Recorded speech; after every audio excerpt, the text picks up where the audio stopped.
కాంగ్రెస్ ప్రజాపాలన విజయోత్సవాలపై విమర్శలు చేశారు బీజేపీ నేతలు. ఏడాది పాలనలో ఏం సాధించారని విజయోత్సవాలు జరుపుకుంటున్నారని ప్రశ్నించారు. కాంగ్రెస్ ఇచ్చిన హామీలు అమలు కావడం లేదని అన్నారు. మరోవైపు ఢిల్లీలో ప్రధాని మోదీని కలిశారు రాష్ట్ర బీజేపీ ఎంపీలు, ఎమ్మెల్యేలు. పార్టీ విస్తరణ సహా పలు అంశాలపై చర్చించారు. ఈ విషయంపై ప్రధాని మోదీ ఎక్స్లో పోస్ట్ పెట్టారు. ఎంపీలు, ఎమ్మెల్యేలతో చాలా మంచి సమావేశం జరిగిందని తెలిపారు.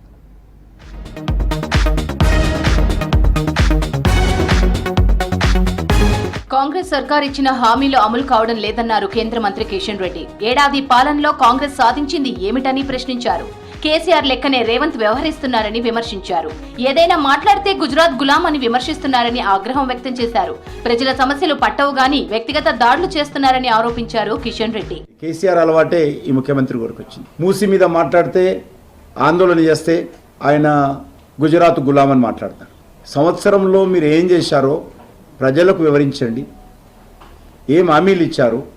మేము 7వ తేదీ అధికారంలోకి వస్తాను, 7వ తేదీ ప్రమాణ స్వీకారం చేస్తాను, 9వ తేదీ సోనియా గాంధీ జన్మదినం రోజు రైతుల రుణమాఫీ చేస్తామని చెప్పి 2 రోజులలో హామీ ఇవ్వడం జరిగింది.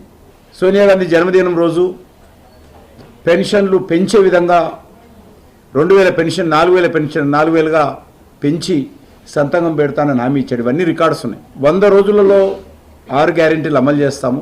సంవత్సరం లోపల 66 సైడ్ గ్యారెంటీలు, సుమారు 400 పైచీలకు సబ్ గ్యారెంటీలు, అనేక రకాల హామీలు ఇవ్వడం జరిగింది.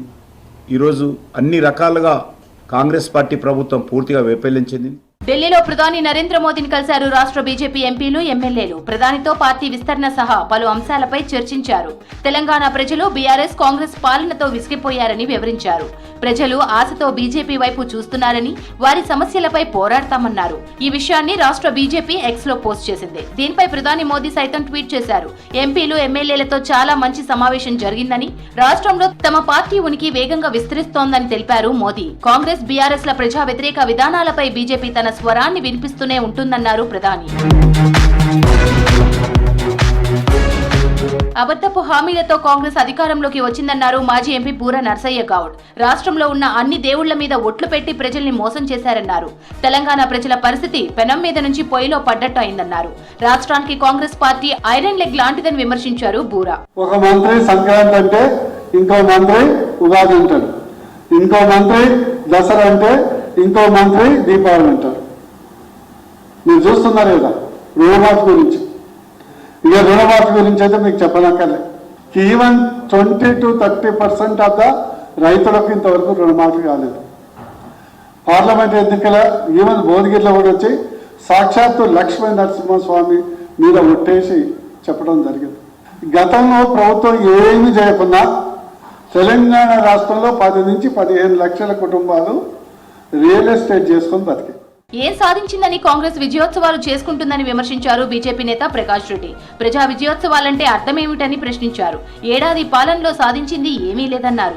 ఎన్నికల ముందు కాంగ్రెస్ పార్టీ ప్రజలకు ఇచ్చిన హామీలు అమలు చేయని హామీలు వాళ్ళు 100 రోజుల్లో చేస్తానమ్మలే. ఇప్పుడు కాంగ్రెస్ మంత్రులు చాలా అడ్డంగా మాట్లాడుతున్నారు. మాకు ఇంకా 4 ఏళ్ళ టైం ఉంది కదా, మేము మా మేనిఫెస్టో ఇంప్లిమెంట్ చేయడానికి అంటారు.